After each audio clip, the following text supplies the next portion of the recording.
Hello everyone and welcome to another casual review. Today I'm talking about Kirby's Dream Land 2. There are times in my life when I feel like I'm stuck in a gaming rut and I need to cleanse the palate, so to speak. Kirby lends itself as an excellent palate cleanser, and so when I was looking through my videos, which ones have I not made a video about, Kirby's Dream Land came up on my radar, and oh cool, it's on the Nintendo Switch Online, so I can play it for free. I do wish I had the opportunity to play it on an original Game Boy, but you know how cartridge prices are. This is the first introduction of Kirby's abilities, because in the first one, Kirby did not have the ability to inhale enemies and steal their abilities. So it introduces a lot of the classics that we know and love today, the burning one, electricity, rock, cutter, Paracel. I do think out of all the abilities, my favorite one is the cutter, just because it provides such a range, whereas for a lot of the other abilities, you have to be fairly close in order to damage the enemy. But not only did this game introduce Kirby abilities, which is pretty much synonymous with the Kirby name, it also introduces some of Kirby's friends. All of you playing Kirby Air Riders wondering why there's a random hamster named Rick in this, well, he was actually introduced in this game. He is a giant rideable hamster that Kirby can hop on top of. He's good for running on land and jumping, but there are also 3 other friends that are introduced in this game. We have a giant bird named Ku and a giant sunfish named Kine. And then we also have kind of a joke character,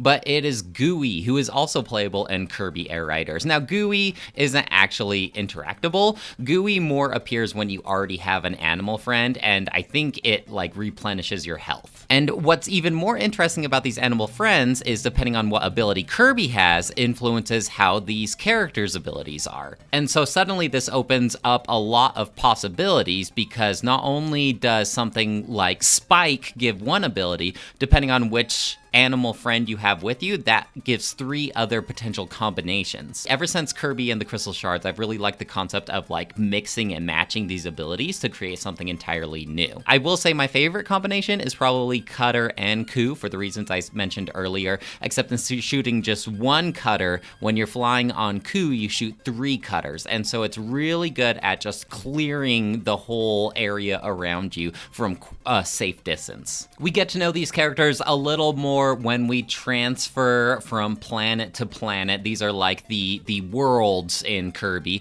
When you're going from planet to planet, you get a little cinematic watching these friends interact with Kirby in some capacity. It actually reminded me of Donkey Kong 94, where you got to see this little cinematic of Mario chasing Donkey Kong. In this one, it's just Kirby hanging out with his friends, getting up to shenanigans. And it's been a while since I played the first Kirby's Dream Land, but I believe this is the first Kirby game to introduce level selection, so I can actually go back to previous planets and select previous levels. And you're going to want to do that too, because in each of these planets, there is a special item called a rainbow drop hidden somewhere in one of the levels. And in order to access most of these rainbow drops, you are going to need a certain combination of abilities to get to it. And why do you want these rainbow drops? It's because after you beat the game, this unlocks a little bit of post-game content. In order to get that 100% completion, you are going to have to collect all of these rainbow drops. Now, whenever people think of Kirby, they think of very simple, cute, easy gameplay.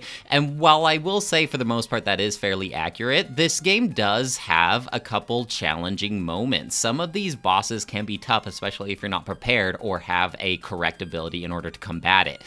In this one, you fight the typical duo of Kirby Land, the sun and the moon, and I actually had a decent amount of trouble playing against these 2 enemies. I mean, for the most part, it's not as simple as just fly up to the top of the screen and wait for your opportunity to attack, because a lot of enemies can get up there now. The transition animation of being super puffed up to blowing out that gust of wind and being able to actually attack the enemy is pretty long, and so you are actually left pretty vulnerable when you are in your puffed up state. Not to mention, enemies are frequently flying off of the screen and diving into you, or sometimes just appearing in mid-air and colliding with you. And so if you're not taking your time and you're trying to rush through the level, you actually are going to have kind of a difficult time, because Kirby isn't really known for his really quick momentum. You gotta prepare. You have to clear out your pathway before you navigate through the level. It's interesting how much of Kirby's DNA